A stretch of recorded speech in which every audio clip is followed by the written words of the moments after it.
Retornamos com o nosso culto semanal, online, uma forma diferente daquilo que estávamos habituados. Quem sabe depois faremos das duas formas, presencial e também online, porque aí nós teremos o melhor dos dois mundos, o mundo presencial e o mundo virtual. Vamos orar, pedir a bênção de Deus, e hoje nós temos dois motivos especiais para agregar a este culto. Lembrar de agradecer a Deus e também de celebrar. Diz respeito à ceia do Senhor, que vamos participar hoje em família. Você teve a oportunidade de adquirir seu kit. Se você não pôde pegar por alguma razão, eu sei que você preparou aí de uma maneira muito especial o seu pão e o cálice para participar com a sua família. E também hoje nós vamos falar sobre o Dia das Mães. E nós vamos então orar nesse momento, pedindo que o Senhor venha nos abençoar esse culto, que a presença dele torna verdadeiramente uma reunião em culto. Vamos invocar a presença de Deus e tudo aquilo que dissemos, que nos trouxeram aqui. Deus nos deu saúde, Deus nos deu vida, nos deu as condições para prepararmos esse culto online, e também temos aí a ceia, a celebração das mães, a palavra, a fé, a oração. Tem muita coisa para acontecer aí pela frente. Então tudo isso é motivo de gratidão ao Senhor. Vamos orar. Senhor Deus, te damos graças pelo privilégio de estarmos aqui, cada um na sua casa, e Senhor Deus, um pedaço da igreja espalhado aí em diversas famílias, em diversas salas, quartos, aonde as pessoas estiverem nesse momento conectadas com o culto, conectadas, Senhor Deus, nesse tempo de adoração, nesse tempo de busca. Pedimos que o Senhor receba a nossa gratidão por estarmos aqui, porque o Senhor nos permitiu estar. E também abençoe cada lar, cada família, e abençoe esse culto, Senhor. Fala conosco, nos edifica, e também, Senhor, nos ajude a vivermos intensamente a ceia, entendendo, Senhor, que a ceia é para nós um grande privilégio, a grande esperança da vida eterna, e nos faz lembrar de onde saiu a tão grande salvação. Nos ajude, Senhor, a sermos gratos por isso, a nos alegrarmos nisso, e sermos fiéis ao Senhor. E também a nossas mamães, que queremos homenageá-las no dia de hoje, Senhor. Muito obrigado por tudo isso. Nós colocamos diante do Senhor e pedimos a sua presença, para que não seja apenas uma reunião, que seja um culto. Pedimos a tua presença, oramos, invocando isso em nome de Jesus. Amém.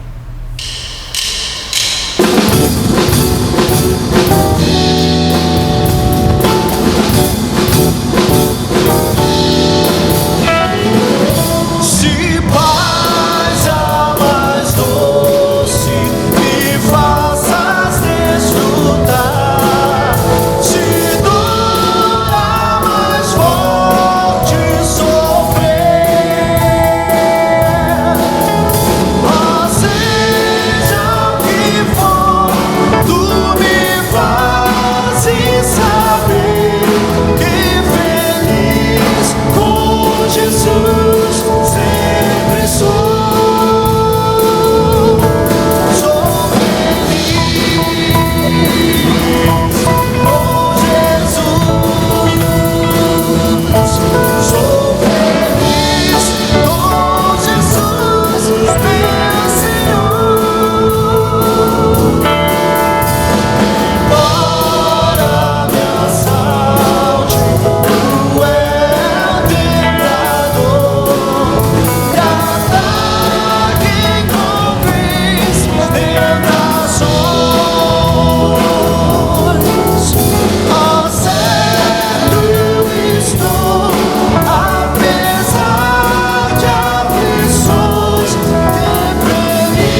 grande clamor, exponencialmente aumentado nesse período do Covid-19. Neste confinamento em que as pessoas não podem trabalhar normalmente, então não trabalhando, especialmente aqueles que trazem a renda familiar a partir da prestação de serviço. Se elas não trabalham, não tem o sustento, não tem a renda familiar. Nós já ajudamos pessoas de outras maneiras também, com remédio, com pagando água, luz, alguma outra coisa que a pessoa precisava de emergência. Mas o nosso foco é o alimento. Nesse momento difícil, nesse momento ruim, algumas coisas boas acabaram acontecendo. A sensibilidade do povo, a boa vontade do povo de ajudar, olha, é impressionante. Eu estou feliz com essa parte. Eu estou triste com as carências que nós estamos vendo, mas eu estou feliz com a mobilização da sociedade. E nós já entregamos 367 cestas. Muitos amigos têm nos ajudado, a igreja tem nos ajudado, tem tido cooperação de diversos lugares. E ali não tem carimbado de quem é quem que ajudou. Ninguém está preocupado em mostrar seu nome, dizer de onde foi. Nós não temos intenções políticas, ideológicas, nada disso. Queremos assistir as famílias. Estou dizendo isso porque nós não podemos parar com esse trabalho. E tem duas maneiras de você nos ajudar. Doando um valor para que a gente possa comprar novas cestas, e o outro jeito é contribuindo com doações para o bazar. O bazar será realizado no próximo domingo, mas até quinta-feira nós precisamos recolher todo o material. Aqui temos as datas, ou melhor, aqui temos os telefones para contato, que é da ESI e da Suelma. A entrega é até o dia 14, porque nós precisamos dar uma geral em todas as doações, organizar direitinho. Então, se você puder, dá uma olhadinha aí, você está tendo mais tempo, acredito, dá uma olhada no seu guarda-roupa, fala com os amigos e, por favor, recolha calçados, roupas, utensílios do lar, bolsas, objetos, o que for possível, para que a gente possa ter ali uma boa quantidade de objetos para vender. Assim nós vamos abençoar a sociedade e vamos também recolher dinheiro para comprar cestas básicas. Mais na frente nós vamos fazer uma galinhada, mas por enquanto vamos nos concentrar nisso. Então está aí, peço que você fale com seus amigos, com sua família, com seus parentes, seja com quem for, coloque aí nos seus grupos. Quem sabe você pode usar essa própria imagem aqui e espalha por aí para que hajam mais pessoas contribuindo conosco. Vai ser muito bom fazermos mais uma vez esse trabalho. Nesse momento que nós reservamos para falar sobre os dízimos e ofertas, me permita te falar algo. Há muitas pessoas que dizem o seguinte: eu não vou à igreja. Na verdade, a pessoa quer dizer não vou ao templo, porque a igreja é um conjunto de pessoas. Mas eu vou usar essa mesma expressão só para não ficar tão diferente. Eu não vou à igreja porque eu sou uma pessoa pecadora, eu sou uma pessoa que preciso me consertar. Obviamente que quem fala isso não conhece a Deus, não conhece a palavra de Deus, não conhece o projeto de Deus. Tem uma noção, mas não conhece. Porque se conhecesse mesmo, ela ia cansada e oprimida com seu pecado e tudo, para Jesus humildemente libertá-la, salvá-la, perdoá-la, limpá-la e dar outra condição de vida. Geralmente são pessoas que talvez até elas nem percebam, mas elas querem dar desculpa para não ter uma mudança de vida. Então elas usam desse artifício, dizendo: não, eu sou uma pessoa muito temente a Deus, eu tenho tanto respeito a Deus que eu não posso ir diante de Deus com o problema que eu tenho, com esse pecado, então eu vou me corrigir disso primeiro. Na verdade, a Bíblia diz que é o Espírito Santo que nos ajuda. Então isso quer dizer que se eu for me purificar, resolver meu problema, para depois ir a Deus, a parte de Deus, o trabalho de Deus, eu fiz por ele, e não precisava. Deus faz juntamente comigo. É uma parceria de Deus conosco. Por isso que Jesus mandou o Espírito Santo, porque ele nos ajuda, nos assiste em nossas fraquezas. E tem um outro ponto que é ligado ao dízimo e ofertas, que é quando as pessoas falam o seguinte: olha, pastor, eu não estou sentindo vontade de entregar o dízimo. A questão é, na nossa vida espiritual, o saber é mais do que o sentir. Saber é mais. A Bíblia fala assim: sabei que eu sou Deus. A Bíblia diz o seguinte: Aquele que ouve as minhas palavras e não pratica é como um homem que constrói a sua casa na areia. Por quê? Porque ele, ouvindo a palavra, ele não tem que sentir que deve obedecer ou não. Ele tem que obedecer. É racional, não é sentimental. Então, contribuir com o dízimo e com as ofertas tem nada a ver com sentimento. É conhecimento. Eu sei que a obra é sustentada por causa dos dízimos e ofertas. Já pensou se todo mundo sentisse que não deveria entregar o dízimo ou dar a oferta? Não teria igreja. Na verdade, umas pessoas se beneficiam das outras. Porque aqueles que entregam o dízimo, por causa dela, a luz está acesa. As portas da igreja estão abertas, não é? Os bancos estão lá, a igreja está limpa, os banheiros estão funcionando, a conta de água, de luz estão pagas, serão pagas as outras, etc. Tal.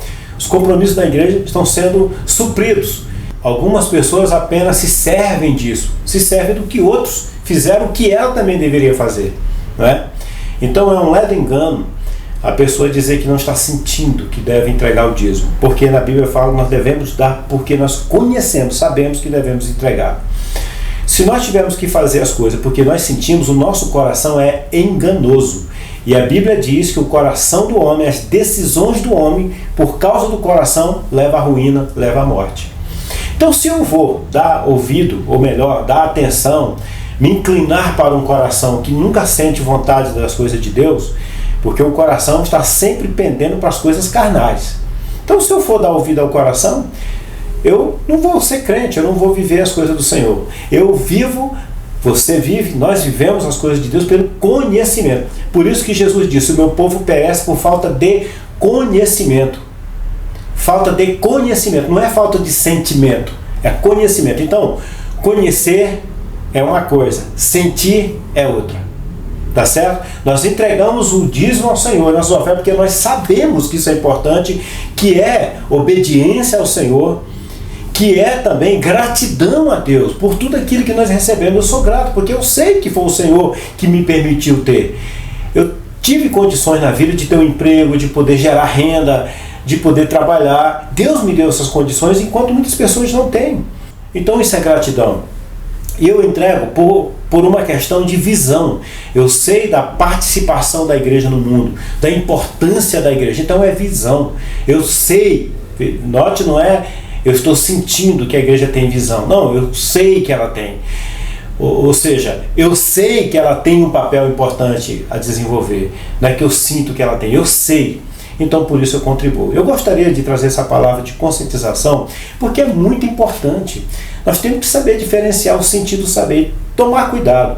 Tanto pessoas que não querem se aproximar de Deus, porque dizem que estão em pecado e parece que são piedosas, no fundo, estão enganando a si mesmo. E também aquelas pessoas que não querem entregar seu dízimo porque não estão sentindo. Na verdade, é uma desculpa que está escondida ali dentro dela. Talvez nem elas percebam. Então, quem sabe essa palavra ajuda essas pessoas. Então, você sabe que o Senhor é Deus, é Ele que te supre, é Ele que te abençoa. Então, aquilo que o Senhor fez por nós fazemos por sua obra. Aquilo que chegou até a mim, chega também até outras pessoas. Eu não sou uma represa que vou parar tudo. Eu faço fluir a bênção de Deus. Então, eu gostaria que você entregasse seu dízimo, sua oferta. Lembrando que nós estamos num grande projeto, não temos ajuda do governo, não temos ajuda de empresário, não temos ajuda de ONG. Tudo que nós fazemos ali é com os nossos recursos. Se sinta privilegiado em participar. A obra é grande? É, mas o Deus também é grande e pode te dar muito mais. E olha, eu sei também de uma coisa, e você sabe também, nosso Deus é o dono do ouro e da prata. Nada vai te faltar, Deus não fica devendo nada a ninguém. Não tenha medo, não tenha receio, não fique com a mão fechada, não tenha apego ao dinheiro exageradamente, se controle para que a parte de Deus você não venha lançar mão para coisas pessoais, porque já que esse dinheiro pertence à obra de Deus, coloque cada coisa no seu devido lugar. Jesus pagou até o imposto, aquilo que não era dele, ele não ficou. Então, queridos, vamos usar essa ética, usar essa prática, essa consciência, e olha, nada vai te faltar. Deus vai te abençoar, Deus vai te suprir. Experimente ser fiel nos seus dízimos. Vamos orar? Senhor, nós consagramos agora os dízimos e ofertas daqueles que planejam entregar a Ti essa semana, e que essa mensagem, Pai, breve mensagem, dita a essas pessoas, possam fazê-las pensar, refletirem, que não é pelo sentir, é pelo saber que é importante nós entregarmos nossos dízimos e ofertas. É um ato de fé, é um ato de gratidão, é um ato de obediência, é um ato de amor. É também sentimento, mas não é gerado pelo sentimento, mas ele tem, Senhor Deus, a sua origem na consciência de que tudo vem do Senhor, e nós entregamos uma parte, porque nós já recebemos uma maior parte de Deus para nós mesmos. Abençoe, Pai, cada vida. A Rede Esperança continue progredindo, crescendo e abençoando a vida das pessoas por meio daqueles que abençoam a Rede Esperança. E eu tenho certeza que boa parte das pessoas que sustentam a rede estão aí nesse exato momento orando junto comigo. Aqueles então, Pai, que planejam entregar seus dízimos e ofertas, consagre agora, em nome de Jesus, Senhor Deus.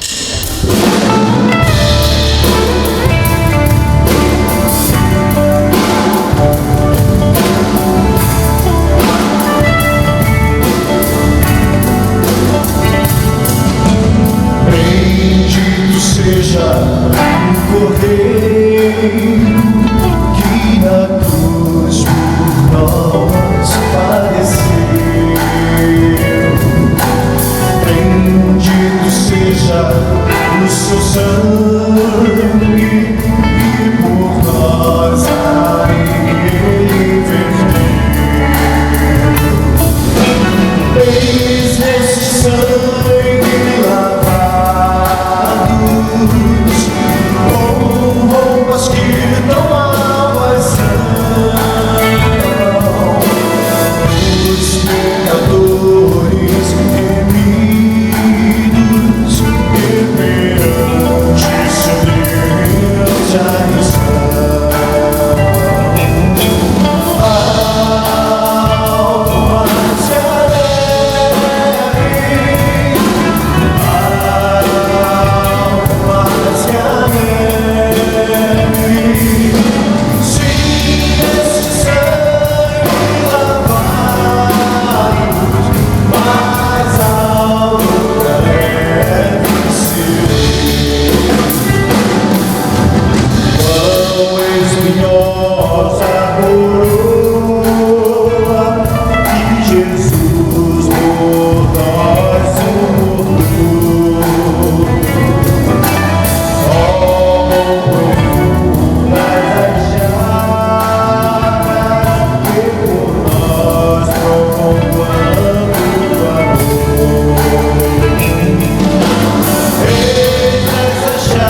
chegou o ponto de participarmos da ceia.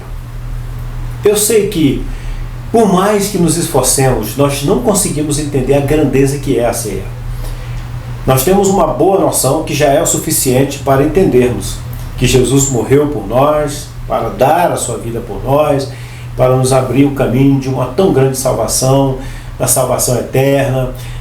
Amém. Mas será que nós sabemos exatamente o que significa a salvação? Estar livre de quê? E ir para onde? Isso é um desafio para toda a nossa trajetória espiritual. Você recebeu aí o seu kit, talvez nem todos conseguiram pegar o kit de ceia, mas aqueles que não pegaram, acredito que prepararam a mesa com muito carinho. Então pegue aí os elementos, tanto aqueles que pegaram os kits, quanto aqueles que prepararam na sua casa. Eu gostaria que você deixasse pronto, porque agora nós vamos participar desse momento solene. E é claro, não precisa nem te pedir, não use telefone celular, evite outras conversas, evite outros assuntos, não deixe nada tirar a sua atenção, para nenhuma parte desse culto, em especial para a ceia. Amém? Então vamos participar juntos desse momento.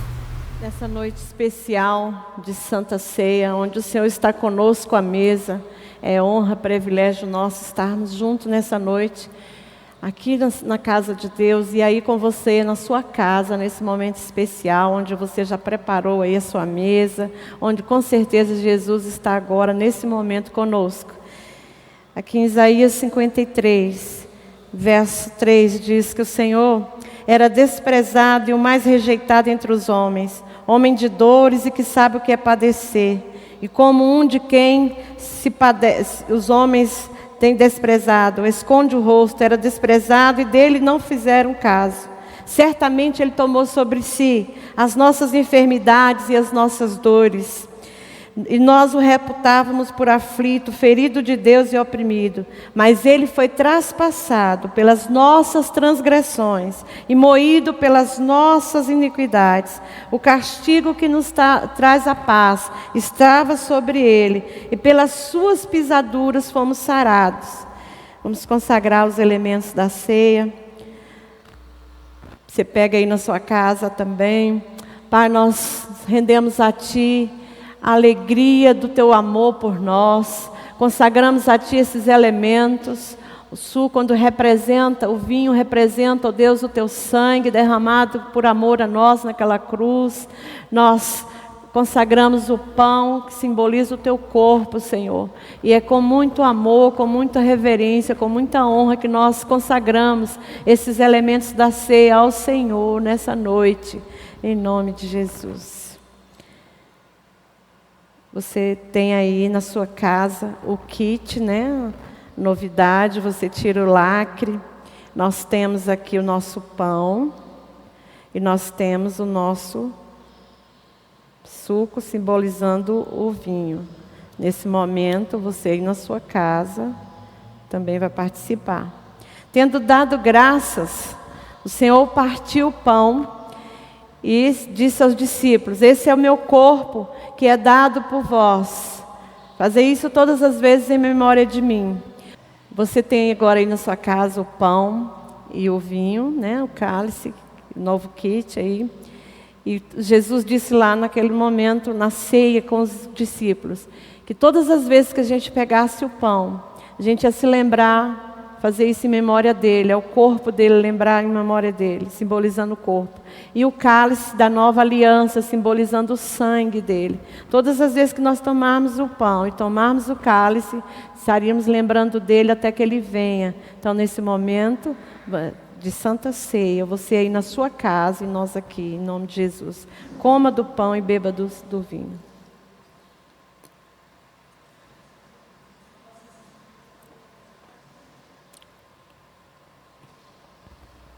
Aleluia. Muito obrigada, Senhor, pela honra, pelo privilégio de estarmos essa mesa, com o Senhor à mesa, com o Senhor conosco. Nós lembrando do Teu sacrifício, do Teu grande amor naquela cruz do Calvário. Obrigada porque o Senhor nunca nos desamparou.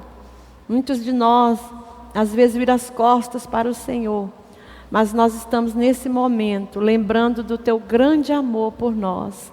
Abençoa cada família nesse momento que está nos seus lares, abençoa cada casa, que a comunhão do Senhor à mesa possa fluir em cada lar, em cada família nessa noite, para a glória do Senhor, em nome de Jesus. Amém, amém.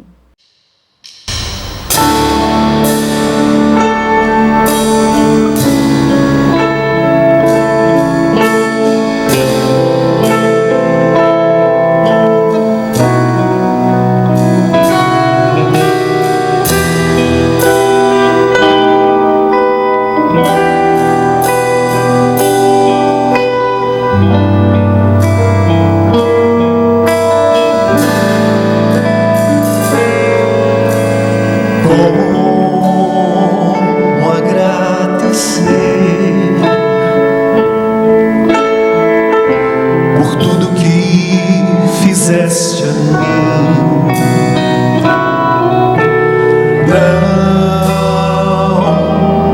Não merecedor, mas provaste o teu amor por mim. As vozes de 1 milhão de anjos não expressam a minha gratidão. Tudo que sou e o que almejo ser, eu devo tudo a ti.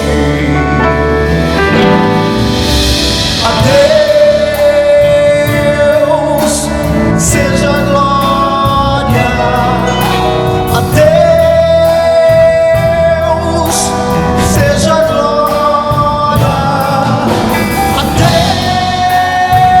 Deus, seja a glória por tudo que fez por mim.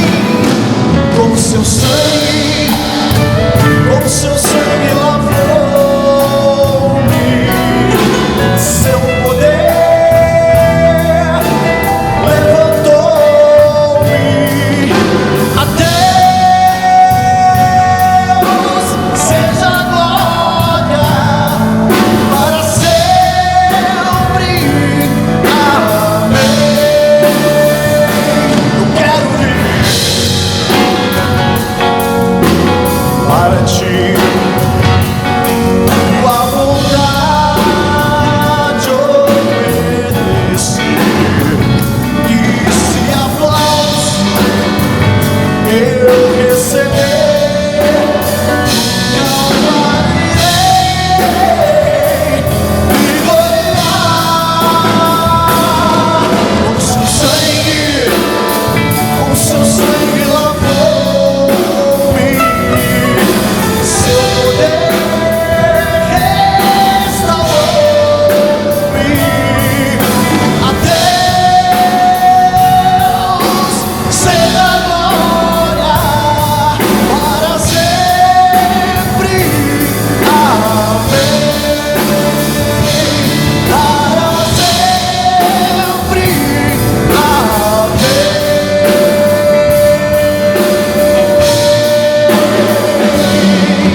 Na mensagem de hoje, queremos trazer Joquebede, uma mãe exemplar. A Bíblia foi escrita num período de 1600 anos. E nesse período, nesse tempo, homens, mulheres, crianças, idosos, reis, camponeses, pessoas do campo, pessoas do palácio, pessoas iletradas, pessoas simples, humildes, pessoas de grande notoriedade, todas elas, em diversos setores, foram utilizadas por Deus. Por que não uma mãe? E hoje nós vamos falar sobre Joquebede, não apenas por ser mãe, mas pelo exemplo de mãe que ela foi. E não apenas por uma questão de maternidade, mas por uma questão de fé. Que coisa maravilhosa! Nós podemos utilizar hoje uma mãe que traz para nós um exemplo de fé e que pode nos inspirar nos dias de hoje, milhares de anos depois dela. Eu gostaria que o exemplo de Joquebede fosse intensamente vivido, experimentado, praticado por cada um de nós que também temos fé. A Bíblia coloca em Hebreus capítulo 11 que pela fé, por causa da fé, se você está em casa e tem aí na prateleira, vamos usar a Bíblia impressa, até porque a gente fica um pouco longe aí do celular. Nós não podemos nos tornar tão dependentes dele, assim eu acredito. Então, se você tem à mão a Bíblia impressa, por favor, utilize como eu estou fazendo aqui também, tá bom? Vamos ler junto então, Êxodo capítulo 2, versículos 1 até o 9. Acredito que você já está pronto, com a Bíblia em mãos, então vamos começar a leitura. Um homem da tribo de Levi casou-se com uma mulher da mesma tribo, e ela engravidou e deu à luz a um filho. Vendo que era bonito, ela o escondeu por 3 meses. Quando já não podia mais escondê-lo, pegou um cesto feito de junco e o vedou com piche e betume. Colocou nele o menino e deixou o cesto entre os juncos, à margem do Nilo. A irmã do menino ficou observando de longe para ver o que lhe aconteceria. A filha do faraó descera ao Nilo para tomar banho. Enquanto isso, as suas servas andavam pela margem do rio. Nisso viu o cesto entre os juncos e mandou sua criada apanhá-lo. Ao abri-lo, viu um bebê chorando. Ficou com pena dele e disse: "Este menino é dos hebreus." Então a irmã do menino aproximou-se e perguntou à filha de Faraó: "A senhora quer que eu vá chamar uma mulher dos hebreus para amamentar e criar o menino?" "Quero", respondeu ela. E a moça foi chamar a mãe do menino. Então a filha do Faraó disse à mulher: "Leve este menino e amamente-o para mim, e eu lhe pagarei por isso." A mulher levou o menino e o amamentou. Gente, que estratégia incrível dessa mãe. Ela conseguiu a proteção do filho, mantê-lo vivo, como também criá-lo, amamentá-lo e ainda por cima ser remunerada. Como que pode? Como que uma situação tem uma reviravolta, uma guinada de uma hora para outra? Agora, não foram todas as mães que conseguiram esse grande feito. É claro que nós não olhamos para o fracasso, nós olhamos para o sucesso. As histórias de fracassos estão por toda parte, mas as histórias que nos encantam, os exemplos que nós vamos atrás são de sucesso, como o dessa mãe Joquebede. E eu gostaria de falar sobre isso, porque o sucesso, a vitória, a conquista, a maneira como Joquebede agiu e alcançou o êxito, a vitória, é aquilo que nós queremos também para os problemas que nós enfrentamos, ainda mais quando estamos diante de calamidade. Eu imagino no primeiro momento aquela mãe vendo as crianças sendo mortas, assassinadas, jogadas aos crocodilos, os soldados matando na frente das mães aquelas crianças, uma atrocidade, uma violência. E Joquebede estava ali acompanhando todo aquele quadro, todo aquele cenário, todo dia, toda hora chegava uma notícia, talvez até de algumas crianças que ela conhecera, mães que talvez eram suas amigas, acredito nisso, que estavam chorando, enlutadas por conta do seu filho que havia morrido. E aquela mulher estava ali também preservando aquela criança de uma forma escondida, não sei como ela conseguia esconder uma criança, e ela precisou esboçar um projeto. Eu penso que durante 90 dias que aquela mãe estava com o seu filho escondido, por 3 meses, que a Bíblia relata, aquela mãe ficou pensando e orando: como que eu vou fazer? E você e eu podemos ter certeza que foi Deus que deu o livramento para ela, que deu a sabedoria para ela. A Bíblia diz lá em Hebreus capítulo 11, 23, que foi por causa da fé. Pela fé. Então, pela fé é um jeito de agir. Pela fé é um jeito de vencer. E vencer em tempos de calamidade. o tempo de maior crise, a situação mais crítica, pela fé ela agiu e alcançou vitória, logrou êxito. Vamos ler o que está lá em Hebreus capítulo 11, versículo 23. Pela fé, Moisés, apenas nascido, foi ocultado por seus pais durante 3 meses, porque não ficaram amedrontados pelo decreto do rei. O rei estabeleceu um decreto, mas os seus pais não ficaram amedrontados, agiram. Tiveram um caminho paralelo ao caminho estabelecido, determinado pelo rei. Que caminho paralelo é esse? É o caminho da fé. É o caminho que leva ao trono da graça. É o caminho que leva até a Deus. Foi assim que eles agiram. A fé, ela tem uma construção. A fé tem uma maneira de ser. A fé tem um comportamento aceitável diante de Deus. A fé não é apenas dizer que eu confio, não é apenas dizer que tem um Deus. Não, essa fé natural, ou essa fé cultural, ela apenas nos mantém em um estágio que não nos leva a blasfemar talvez contra Deus. Tem a sua importância, tem sim, mas ela não cresce, ela não nos leva além. É uma fé que chega a um platô de entendimento, de ação, e não vai além disso, não tem um degrau além disso. A fé natural, circunstancial, cultural, seja o que for, se ela não for espiritual no sentido de busca de vida com Deus, experimentado, resultado de um relacionamento com Deus baseado na Bíblia, é uma fé que não nos coloca nenhum degrau a mais. Apenas nos faz ter certo temor. Mas o que eu quero dizer para você aqui é que é possível sim essa fé, só que ela não está aí encontrada em qualquer esquina, de qualquer jeito, não. Ela é uma fé buscada, construída. Por isso que muita gente acha que não existe. Não tem essa fé. Existe sim uma fé elevada, uma fé sobrenatural mesmo. A fé em si já deveria ser sobrenatural, porque ela deve nos remeter para um controle de Deus, para uma esfera muito além de nós, que excede o nosso entendimento. No entanto, para muitas pessoas ela fica aqui mesmo no nosso mundo.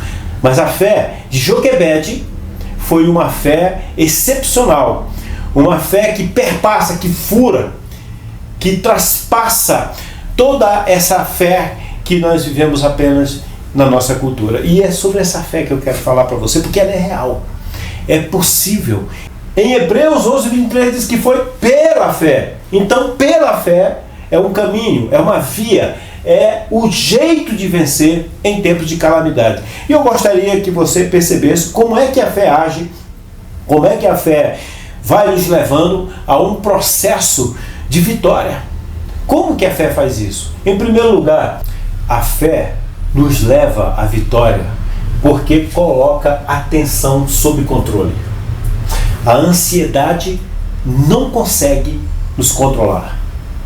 A fé nos coloca numa situação de paz, que eu possa respirar, ter alívio, e minha mente não fica sob tensão. Gente, é complicado quando nós estamos sob uma tensão. E aquele negócio fica ali martelando, insistindo, nos puxando, e a gente não consegue se concentrar. Qualquer situação que nos perturba o tempo inteiro, não conseguimos colocar em ordem, equilibrar os nossos pensamentos, não conseguimos ponderar, não conseguimos ter perspectivas e nem expectativas. E há uma diferença de perspectiva para expectativa. A perspectiva nos leva a analisar uma situação, é um ponto de vista. É a minha perspectiva a respeito daquele assunto. A perspectiva que Joquebede teve daquele cenário todo é que era possível ter vitória. Era possível não entregar, não deixar o seu filho morrer. Aquela era a sua perspectiva. Para muitas pessoas a perspectiva era zero. Para outras mães, para outros pais, talvez a melhor maneira era apenas aceitar a morte do filho. No ponto de vista de Joquebede, era possível salvar o seu filho.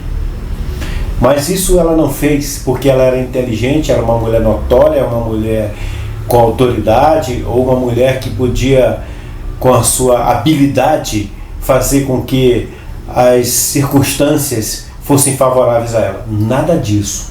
Pela fé. Pela fé. A fé arrefeceu toda aquela quintura que estava em volta dela, de preocupações, de ansiedade, de tensão. E ela conseguiu ter um alívio. A fé faz isso. A fé estabelece a paz. A fé traz a paz para que a gente possa pensar, possa analisar e ouvir a Deus. No meio do barulho da alma, na confusão da mente, nós não conseguimos identificar a voz de Deus. Precisa ter calma. E aquela mulher, então, na paz daqueles 3 meses, ela pôde ouvir a Deus. Eu creio plenamente que aquela mulher jejuou, se quebrantou e disse: Deus, eu não aceito meu filho ser tirado de mim. Eu não aceito ele morrer. O primeiro milagre que aquela mulher teve não foi o salvamento do seu filho. O primeiro milagre que aquela mulher teve foi a perspectiva, ver que naquele caos todo ela poderia salvar o seu filho. O segundo milagre que aquela mulher teve foi ter paz. Ter paz. Como você consegue ter paz numa situação tão turbulenta, tão ameaçadora, tão amedrontadora como aquela? Como que aquela mulher pequena, anônima, frágil, desconhecida, uma mulher pequena, poderia vencer o decreto de um rei? Ela não teve medo do decreto do rei. É o que está lá em Hebreus capítulo 11. Ela não teve medo, nem ela, nem o seu marido. Mas ela se destaca porque ela teve as atitudes que nós conhecemos pela informação da Bíblia. A fé colocou a tensão sob controle. A fé fez o seguinte: tensão, sai, porque agora essa mulher vai refletir, porque agora essa mulher precisa ouvir o que Deus tem para dizer para ela. Meu querido, minha querida que está me ouvindo nessa hora, é possível que a calamidade, que as situações trágicas, complicadas, confusas, ameaçadoras, amedrontadoras que têm se instalado ao teu redor, tentem colocar uma tensão, uma preocupação, uma inquietação na tua vida. Meu querido, busque uma fé de Deus que vai fazer você respirar fundo, uma fé que vai te dizer o seguinte: além de todo esse natural, cultural, das possibilidades humanas, tem um Deus. Acima de toda essa dificuldade, de todo decreto, de toda ação do diabo, de toda ação do mal, de toda ação circunstancial, tem Deus. E quando Deus estabelece a sua ação, quando Deus estabelece o seu espaço de atuação, ali é Ele que manda.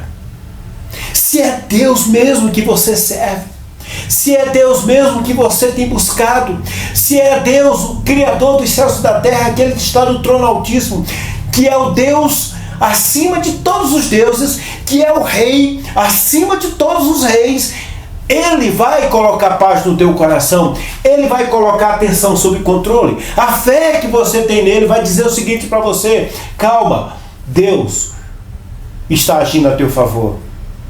Calma, Deus ainda não deu a palavra final. Calma, peraí, não entrega os pontos, não abaixa a cabeça, não se desespera. Deus ainda não fez tudo por você. Deus ainda não disse como vai ser. Deus ainda não agiu. Deus ainda não entrou em cena. Deus ainda não disse como que vai ser o final dessa história. É nessa hora que a gente se acalma. Então a perspectiva daquela mulher é que era possível. O ponto de vista dela era: é possível. O ponto de vista é o que ela vê, é como ela vê. E a expectativa é o que ela espera. A expectativa dela não era de morte. A expectativa dela não era de derrota. A expectativa dela não era de perda. Por causa da fé. Gente, a fé muda tudo. É uma reviravolta. É incrível como a fé transforma as pessoas. Não precisa transformar em volta de nós, não. O caos estava estabelecido. Criança morrendo todo tempo. Choro, lamento, gritos, gemidos, pavor, tomara de conta. Ela não mudou nada disso. Mas dentro dela a expectativa é: o mal não atingirá o meu filho. A fé colocou a atenção sob controle. E eu vou aqui pedir a você: busque essa fé lá dentro. Se não encontrar, ore mais. Leia a palavra de Deus. Leia essa palavra. A fé vem pelo ouvir a palavra de Deus. Muitas pessoas estão perdendo e não têm uma fé que perpassa as circunstâncias, que perpassa, que fura, que rompe com o bloqueio do mal, que vai além das barreiras, que vai além do decreto do rei. Muitas pessoas aceitam passivamente a situação em que vive, porque a vida lhe decretou isso. Mas a Bíblia diz que os pais de Moisés não tiveram medo do decreto do rei. Não tenha medo daquilo que é decretado contra a tua vida. Se Deus não decretou, isso vai cair por terra. Se não foi Deus que decretou, você tem esperança de que não vai acontecer na sua vida. Se o mal está em volta de você, se o diabo determinou para os seus comandados fazer algum mal para você, não tenha medo, porque maior é o decreto de Deus, e Deus já decretou que você é um vencedor. Deus já decretou que os seus anjos estão em volta de você. Deus já decretou que estabeleceu sobre a sua vida a guarda celestial. Meu querido irmão, minha querida irmã, a situação é caótica em volta de você, é calamitosa, é difícil demais, as trevas estão por toda parte, estão, sim. Em primeiro lugar, tenha paz como um milagre na sua vida, o primeiro milagre. Deixe que a paz traga para você uma nova expectativa, uma nova perspectiva. Talvez na sua perspectiva, até agora você está olhando e não está vendo esperança, não vê como se sair bem da situação. Essa é uma expectativa que não vai te ajudar muito. Olhe para a situação, olhe para o cenário de novo que te envolve e diga o seguinte: apesar de todo esse mal, o Senhor me dará vitória. E tenha a expectativa de que logo em breve o Senhor Deus trará você para os lugares altos. E tenha a expectativa de que o Senhor agirá em teu favor. Eu tenho Deus na minha vida, nada de destruição. Com Deus eu tenho a vida, eu tenho a paz, eu tenho milagre, eu tenho sobrenatural. Com Deus eu tenho a expectativa de momentos melhores na minha vida. Essa mulher teve a percepção de uma maneira especial, exclusiva de agir. Por que exclusiva? Porque era diferente, se exclui de todas as outras maneiras que se agiram à época. No primeiro momento ela fez o que todas as mães fizeram, esconderam seus filhos. As mães esconderam seus filhos, mas ela sabia que não era por muito tempo. O seu marido poderia lutar contra os soldados, mas morreria. Era minoria, não tinha um treinamento para a luta. Se fugisse, seria pego também. Então ele ficou encurralado. O pai ficando encurralado, melhor, a família ficando encurralada, não tinha o que fazer. Se pelas laterais, meu irmão, você não tem para onde ir, para cima você tem. Para cima tem. E aquela mulher colocou o joelho no chão, clamou a Deus. Pela fé, ela agiu. Joquebede pensou numa situação definitiva. E ela teve êxito. Ela foi ousada, mas alcançou. Parecia difícil? Talvez as outras mães falassem: você não vai conseguir. Você vai colocar o seu filho no rio Nilo, cheio de crocodilos. Ele já tem um perigo do crocodilo, tem um perigo de virar e o menino morrer afogado. Ou poderia ser um peixe elétrico. Então tinha muitos perigos: morrer afogado, peixe elétrico, o crocodilo. Tinha muitas possibilidades daquela criança morrer. Tinha muitas possibilidades de não dar certo, mas tinha uma possibilidade de dar certo. Talvez aquelas outras mães dissessem para Joquebede: não faz isso, não vai dar certo, é suicídio. Mas ela estava convicta, tinha uma fé operante na vida dela. Quem tem fé operante faz loucuras. faz coisas que parecem de pessoas insanas. A fé, na verdade, se parece muito com insanidade, porque você vai agir sem uma base científica. Então, aquilo que não tem aonde pegar, sustentar, tangível, concreto, coisa que não tem lógica, parece insanidade, porque a insanidade tem a ver com aquilo que não tem respaldo, agir aleatoriamente. Até o próprio Novo Testamento fala que o Evangelho é loucura para os que perecem. Estão perecendo, estão morrendo, estou falando assim para os cristãos: vocês são loucos. Vocês estão acreditando no Evangelho, acreditando nesse Jesus, vocês são loucos. É porque a fé é uma coisa meio que insana. Ela é como se você tentar segurar um corrimão de vento. Não tem como. Não tem sustentação na cabeça de quem não tem fé. Na cabeça de quem não tem fé. Mas na sua, você crê que Deus pode agir. Então aquela mãe agiu porque ela teve a percepção de uma maneira exclusiva. Ninguém tinha feito aquilo. Tudo que eles tentavam fazer era esconder, talvez fugir, fazer uma coisa ou outra, mas aquela mãe agiu de um jeito diferente. Há um caminho diferente. E a Bíblia diz que foi pela fé.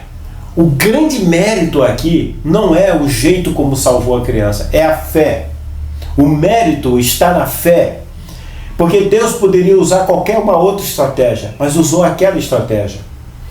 E deu certo, porque foi pela fé. E o que eu quero extrair disso tudo é a fé que você também pode ter. É a fé que vai te levar a vencer nesse tempo de calamidade.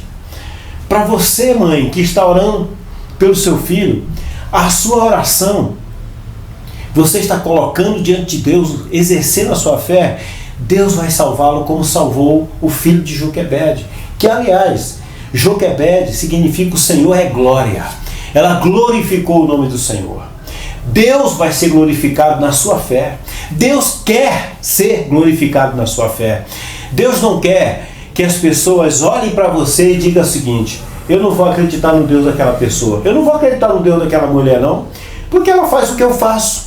Não tem excepcionalidade nela, não tem exclusividade nela. O que ela faz é o que eu faço. Já está incluído dentro do meu pacote de modus operandi do que eu faço, da minha vida padrão, da minha vida do cotidiano. O que ela faz, eu faço. Não tem nada de exclusivo.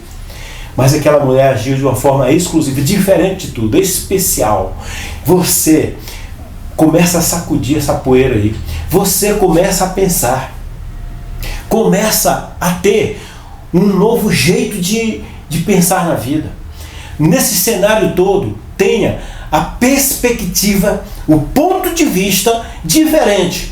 Não tenha um ponto de vista de que não tem jeito, de que está tudo destruído, que vai mesmo ser derrotado, de que você está no fim, de que você foi aniquilado, que você está no lar. Essas coisas ruins não podem prevalecer. O teu ponto de vista tem que ser o seguinte: Deus vai agir, Deus vai encontrar um jeito, Deus vai abrir caminho. Se é o mar que está lá, Deus vai abrir caminho no meio do mar. Se é a muralha que está lá, Deus vai derrubar essa muralha. Se é um gigante, uma pedra vai derrubar ele. Seja o que for, é a perspectiva. Eu olho para frente, vejo tudo difícil, tudo embaerrado, tudo complicado. Eu tenho a perspectiva, eu tenho a percepção, eu percebo pela fé. No meu ponto de vista, eu vou conseguir vencer apesar de tudo. Para tudo que você está pensando, para tudo. Pensa o seguinte, pensa aí, nas dificuldades que você está vivendo. Pensa. Pode botar complicado mesmo, tá difícil isso, estou sem dinheiro, estou sem isso, estou com a dívida, estou com um problema ali, acolá, saúde, não sei o que, enfermidade, os resultados saíram tudo, arrebentando com tudo. Tenha o cuidado de anotar tudo de ruim. E no final você fala o seguinte: mesmo assim, eu sei que o meu Redentor se levantará e me dará vitória. O Senhor me dará vitória. Porque a sua perspectiva é de sair vencedor no meio de uma confusão intensa, no meio de um caos, no meio de um conflito, no meio de um problema, no meio das trevas, no meio de todo mal. Você tem a perspectiva de que mesmo assim você vai sair vencedora, vencedor. Não sabe como ainda, Não, você não sabe. Mas você sabe que tem um Deus agindo em teu favor. De alguma maneira, Deus vai te fazer vencer. E você, ao agir dessa maneira, ao ter uma perspectiva diferente, um ponto de vista diferente, o fato de você não entregar os pontos, o fato de você não ficar cabisbaixo, o fato de você não se desesperar, já é uma maneira exclusiva de agir. Porque não são todas as pessoas que fazem assim. E eu vou te dizer, por muito menos do que você tem passado, várias pessoas já têm desistido, várias pessoas já têm até tirado a vida, várias pessoas já têm buscado o crime como opção, as drogas e outras coisas ruins. Mas você está de pé, porque você tem a fé que te faz perceber uma maneira exclusiva de agir. Num contingente em que muitos desistem, outros avançam. Você está no grupo daqueles que avançam, porque você tem a percepção de que há uma outra maneira de agir, porque Deus está contigo. Você não está olhando apenas horizontalmente, você olha verticalmente. E essa percepção e essa outra maneira de enxergar, esse outro espírito, essa outra disposição te levará a ter vitória em tempo de calamidade. Vamos agora analisar o último ponto e vamos orar, porque eu sei que Deus vai fazer algo poderoso na sua vida. A fé faz surgir do fraco, a partir dele, a manifestação da força de Deus. O interessante é que tem momentos que Deus pode agir com um terremoto, fogo do céu, escuridão, coisas grandiosas. E tem hora que Deus pode agir por dentro do invisível, do pequeno, do sutil, do discreto. A força de Deus não está necessariamente em coisas estrondosas, visíveis, uma manifestação pública. Não. Você sabe que a glória de Deus pode estar sendo manifesta exatamente agora, no profundo da sua alma. A força de Deus pode estar exatamente colocada dentro do seu coração, guardadinha aí. Joquebede saiu lá do seu quarto, do seu cômodo, onde ela vivia a vida de escravos lá no Egito. Obviamente não tinham conforto. Aliás, nem os reis daquela época tinham os confortos que nós temos hoje, as opções de conforto que nós temos hoje. Você vive muito melhor do que um rei daquela época. Mas, imagina um escravo. Então aquela mulher saiu do seu cômodozinho simples, discreto, para agir. Ela saiu firme, na expectativa, no ponto de vista diferente. A expectativa é de que tinha jeito, de que tinha uma alternativa. E a expectativa é de que daria tudo certo. Porque ela tinha uma fé. E a fé de Deus no coração daquela mulher manifestou a força de Deus. A força de Deus fazer com que as combinações deem certo. Tudo sutil, tudo tranquilo. Parecia muito simples. Aquela criança descendo ali pelo embalo do rio. E agora as servas da filha de Faraó, da princesa, está por ali observando se não tem talvez algum animal, alguma ameaça, está ali protegendo a princesa, e de repente vê aquele cestinho, vai até lá, busca, mostra para a princesa. Parecia resultado de uma cabeça muito inteligente, uma pessoa habilidosa. Meu amigo, por trás de toda aquela sutileza tinha Deus, porque podia não dar certo. E por que aquela mãe foi tão firme? Se apresentou na hora certa, fez a coisa na hora certa, tudo pensado. Teve o pensamento humano? Teve. Porque Deus age também com o pensamento. O cérebro é uma máquina criada por Deus, para o bem. Então aquela mulher fez isso, mas ela teve fé. Ela cimentou, ela calafetou aquela ideia com fé. Não foi só ela agindo. Na tranquilidade que a fé lhe trouxe, que eu falei no primeiro ponto, A fé colocou sob controle a atenção, ela pôde pensar. Um plano meticuloso, mas com a fé dando a cobertura. E eu quero chegar ao final dessa mensagem dizendo para você aqui, para você pensar. A força de Deus quer se manifestar na tua vida. É no meio do desafio, da obscuridade, das dificuldades. É no meio de toda essa tramóia do mal que o sobrenatural surge e traz lá de dentro, e traz para o cenário da vida um herói, nesse caso uma heroína. A fé não nos deixa no mesmo lugar. Aquela mulher não poderia ser jamais a mesma de sempre. Mas vamos orar para que Deus atue na sua vida. E eu gostaria que você acreditasse nessa palavra. No Dia das Mães, receba o grande presente de Joquebede. Joquebede salvou o filho dela e está nos ajudando a salvar também coisas preciosas que nós temos. A fé não combina com vitimização. Foi aquela fé que fez aquela mulher forte. Ela poderia fazer como muitas pessoas fazem hoje. Reclamam do governo, reclamam de um familiar, reclamam das circunstâncias da vida, das chances que a vida não lhe deu. A vitimização só nos prende no mesmo lugar. Aquela mulher nem deu bola para isso. Por que ela não fez isso? Porque ela era movida por algo muito maior.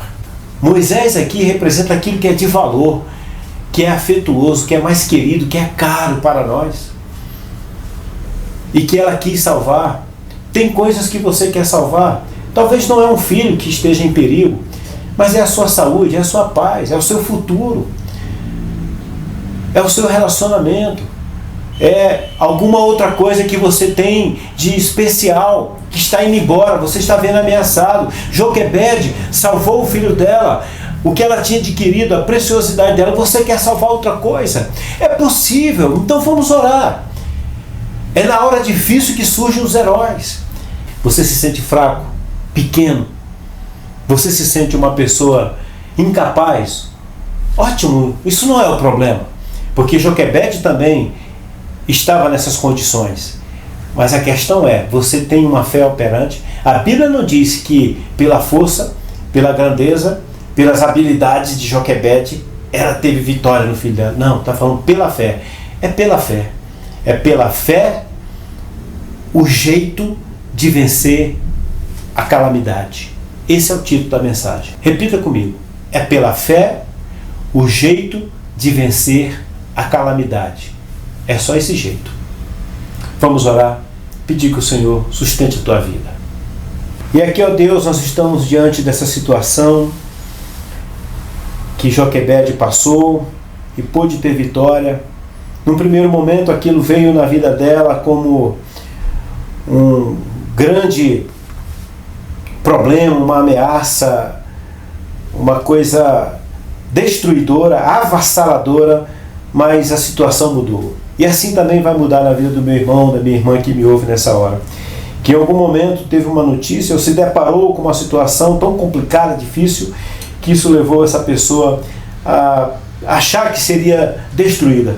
Mas não, no final Joquebede teve vitória. No final, o meu irmão, a minha irmã que está me ouvindo também terá vitória. Nos ajude, Senhor, a ter o filtro da fé, para não deixar com que as contaminações que venham contra nós possam influenciar o nosso coração, influenciar a nossa fé negativamente, influenciar a nossa perspectiva de que é possível sim, apesar de todo o caos montado, instalado, é possível sim perfurar tudo isso e ter vitória. E a expectativa é de que nós vamos chegar do outro lado intacto, porque Deus terá nos abençoado, terá agido por nós.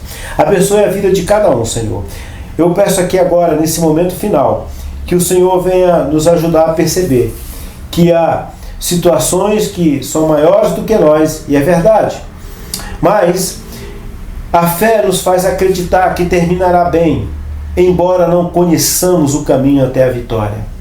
E é exatamente nesse ponto que eu quero terminar essa oração, Senhor. Nos ajude a acreditar que vai dar certo, embora eu não conheça todo o trajeto, mas eu sei que lá no final está a minha vitória. Mas eu preciso agora crer no Senhor, ter fé de que o Senhor está agindo em meu favor. Abençoe, Pai, cada vida. Nós oramos em nome de Jesus. Amém. Então, mãe, eu gostaria que você recebesse aqui a nossa homenagem. A Rede deseja a todas as mamães um feliz Dia das Mães. E agora nós queremos apresentar uma pequena surpresa em que vamos mostrar as mães, pelo menos aquelas que pudemos conseguir as fotos. Eu gostaria que você assistisse aí com o entendimento de que é uma homenagem que você merece, mas que é pouco ainda. No entanto, é um gesto carinhoso, afetuoso, que nós reconhecemos a sua grandeza. Então, por favor, assista esse clipe. Eu creio que isso vai representar o nosso carinho por você.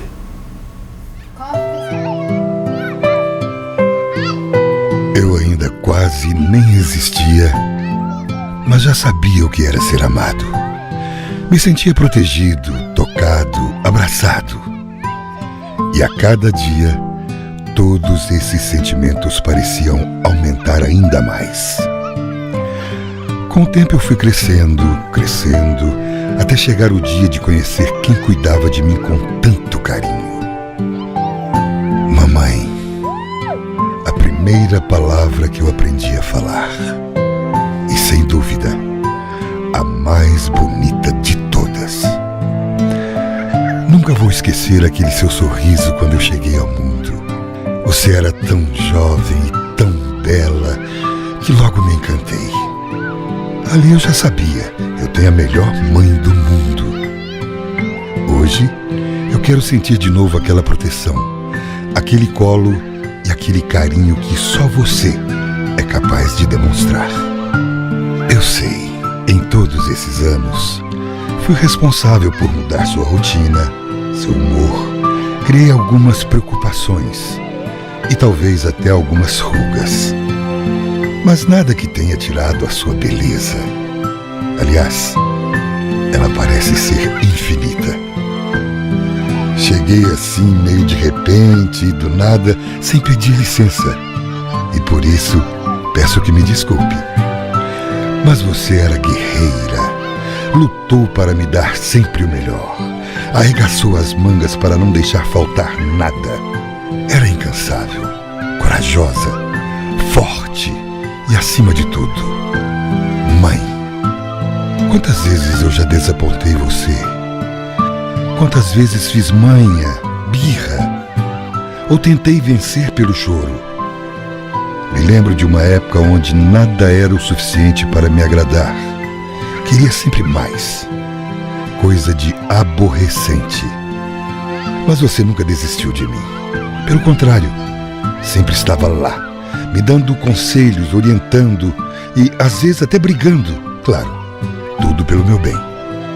Por isso, mais do que homenagear, eu gostaria de pedir desculpa. Desculpa por não ter lhe ouvido, desculpa por ser arrogante, desculpa por ter sido imprudente e desculpa por nem sempre conseguir expressar esse grande amor que sinto por você. Hoje e por toda a minha vida, vou lutar e vou pedir para que você possa sempre ter o melhor que a vida oferece. Assim, da mesma forma e com a mesma garra que você fez por mim a vida toda. E não porque mãe só existe uma, e sim porque amor de mãe é único.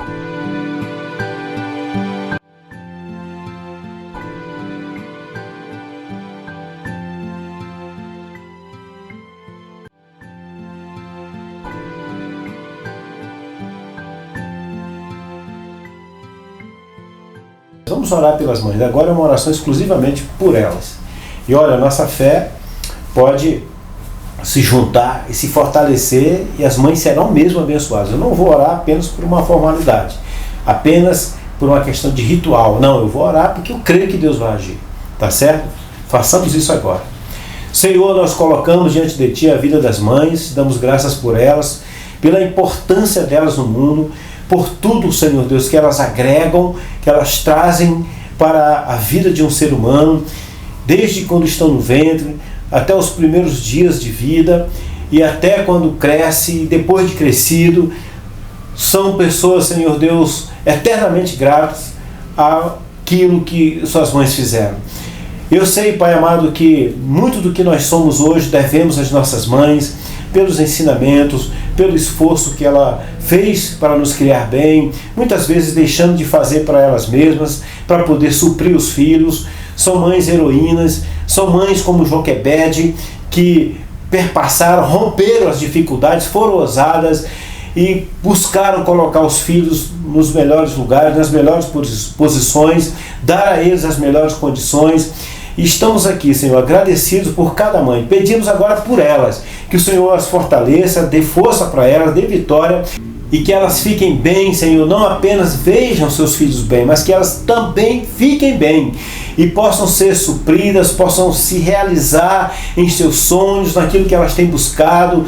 Oh Deus, tira a enfermidade, tira as dívidas, tira os problemas, tira as angústias, tira, Senhor Deus, todas as tormentas e estabeleça, Senhor Deus, um tempo maravilhoso na vida das mães. Nós estamos aqui orando, crendo que o Senhor vai agir na vida delas. Nós as abençoamos com toda sorte de bênçãos, em nome de Jesus. Amém.